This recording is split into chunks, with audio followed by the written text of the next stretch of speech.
Hello friends, આજે આપણે બનાવીશું મેથીના ગોટા. શિયાળો હોય કે ચોમાસું હોય, મેથીના ગોટા ખાવાની કંઈક અલગ જ મજા છે. અમારા અમદાવાદમાં તો જેલના ભજીયા એટલે કે મેથીના ગોટા ખૂબ જ ફેમસ છે. લોકો લાંબી કતારમાં ઊભા રહે છે અને મેથીના ગોટા ખરીદતા હોય છે. ત્યાંના જે જેલના કેદીઓ હોય છે તે મેથીના ગોટા બનાવતા હોય છે અને વેચતા હોય છે.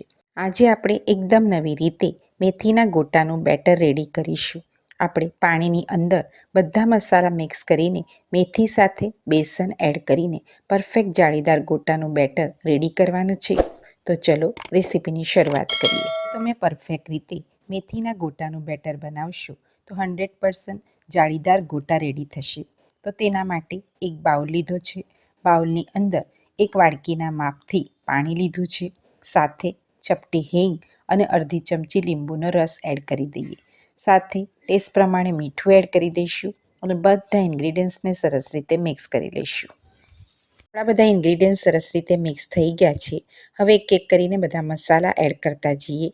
તો મસાલામાં 1 ચમચી તલ, 1 ચમચી અધકચરા આખા ધાણા, લીલા મરચાં અને એક ડુંગળીને ચોપ્ડ કરીને એડ કરીશું. આ બધા ઇન્ગ્રીડિયન્ટ્સને પણ સરસ રીતે મિક્સ કરી લો. તો તમે જુઓ, પાણીની અંદર આપણે બધા મસાલા સરસ રીતે મિક્સ કરી લીધા છે. સાથે આપણે તેની અંદર અડધો કપ જેટલી મેથી એડ કરી દઈશું અને અડધો કપ જેટલી કોથમીર લીધી છે તે પણ એડ કરી દો. હવે આપણે આદું લીધું છે. આદુને હંમેશા આ રીતે છીણીને એડ કરશો તો ગોટામાં તેનો ટેસ્ટ ખૂબ જ સરસ આવશે. હવે આપણે તેની અંદર બધા ઇન્ગ્રીડિયન્ટ્સ એડ કરી દીધા છે. હવે મેઇન ઇન્ગ્રીડિયન્ટ્સ છે બેસન. તો હંમેશા પેકેટવાળા બેસનનો જ ઉપયોગ કરવો. સાથે બેસન હંમેશા ચાળીને જ ઉપયોગમાં લેવું. હવે આપણે પાણીની અંદર બધા ઇન્ગ્રીડિયન્ટ્સની સાથે બેસનને એડ કરતા જઈએ. તો અહીંયા આપણે કોઈ પરફેક્ટ માપ લેવાનું નથી. પાણીની અંદર જેટલું બેસન સમાશે તેટલું જ બેસન આપણે એડ કરીશું. પછી જો આપણને જરૂર લાગશે તો ફરીથી આપણે તેની અંદર બેસન એડ કરી દઈશું. બેસનને આ રીતે ધીરે ધીરે મિક્સ કરતા જવાનું છે. ખૂબ જ ઝડપથી મિક્સ કરવાનું નથી. એકદમ ધીરે ધીરે પોલા હાથે યા તો ચમચીની મદદથી આ રીતે મિક્સ કરી લેવું. હવે આપણું બેસન સરસ રીતે મિક્સ થઈ ગયું છે, પણ અહીંયા મને થોડી બેસનની જરૂર લાગે છે. પણ તે પહેલાં આપણે તેની અંદર ખાવાનો સોડા એડ કરી દઈશું. તો અહીંયા આપણે અડધી ચમચી જેટલો ખાવાનો સોડા એડ કર્યો છે. તેની ઉપર આપણે અડધી ચમચી લીંબુનો રસ એડ કરી દઈશું. આ રીતે કરવાથી એકદમ ટેસ્ટી જાળીદાર આપણા ગોટા રેડી થશે. સાથે આપણે જરૂર પ્રમાણે યા તો 3 ટેબલ સ્પૂન જેટલું બેસનની મને જરૂર લાગે છે તે હું તેની અંદર એડ કરી દઈશ. અહીંયા મને ટેસ્ટમાં થોડું મીઠું ઓછું લાગે છે તો હું ફરીથી તેની અંદર મીઠું પણ એડ કરું છું. મેથીના ગોટાનું બેટર આ રીતે ધીરે ધીરે મિક્સ કરશું તો પરફેક્ટ બહાર જેવા ગોટા રેડી થશે.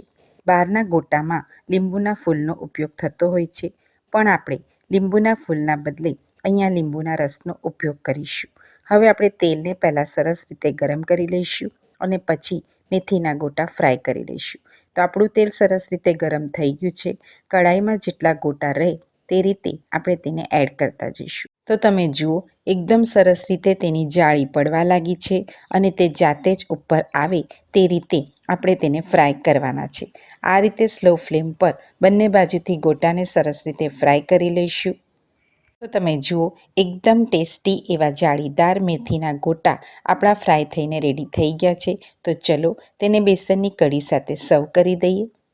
બેસનની કઢી બનાવવા માટે એક બાઉલની અંદર અડધો કપ જેટલું બેસન, અડધી ચમચી હળદર, અડધી ચમચી મીઠું અને 3 ચમચી ખાંડ લેવાની છે. સાથે અડધી ચમચી લીંબુનો રસ લઈશું. હવે આપણે તેની અંદર અડધી વાડકી જેટલું પાણી મિક્સ કરીને બેટરને સરસ રીતે રેડી કરીશું. આપણું બેટર સરસ રીતે રેડી થઈ ગયું છે. તો ચલો પેનમાં તેનો તડકો કરી લઈએ. તડકો કરવા માટે તેલ ગરમ કરી લો. તેલ ગરમ થાય એટલે લીમડો, હિંગ, લીલા મરચાં અને રાઈ એડ કરી દો. સાથે બેસનનું બેટર મિક્સ કરીને જરૂર પૂરતું પાણી એડ કરતા જવાનું છે અને બેસનની કઢી સરસ રીતે ઉકાળીને રેડી કરી લઈશું. તો તમે જુઓ, એકદમ ટેસ્ટી એવી પરફેક્ટ આપણી બેસનની કઢી પણ રેડી છે. તો ચલો મેથીના ગોટાની સાથે બેસનની કઢીનો આનંદ માણીએ. તો તમને આજની મારી રેસીપી કેવી લાગી ચોક્કસથી કોમેન્ટમાં જણાવજો. તમારી એક કોમેન્ટ અને એક લાઈક અમને ખૂબ જ પ્રોત્સાહન આપે છે. અમને વધુને વધુ ઉત્સાહ આવે છે કે અમે નવી નવી રેસીપીઓ તમારી સાથે શેર કરીએ. આવી જ નવી નવી રેસીપીઓ જોવા માટે અને ન્યાઝ હોમ કિચનને ચોક્કસથી સબસ્ક્રાઈબ કરજો. સાથે બેલ આઇકન ચોક્કસ દબાવજો, જેથી મારા નવા નવા વિડીયોના નોટિફિકેશન સૌથી પહેલાં તમને મળે. તો ફરી મળીશું આવી નવી નવી રેસીપીઓ સાથે. તમને મારો આજનો વિડીયો ગમ્યો હોય તો મારા વિડીયોને લાઇક કરજો, શેર કરજો. સાથે મારી ચેનલ અને ન્યાઝ હોમ કિચનને જો સબસ્ક્રાઈબ ના કર્યું હોય તો ચોક્કસથી સબસ્ક્રાઈબ કરજો. ફરી મળીશું આવી નવી નવી રેસીપીઓ સાથે.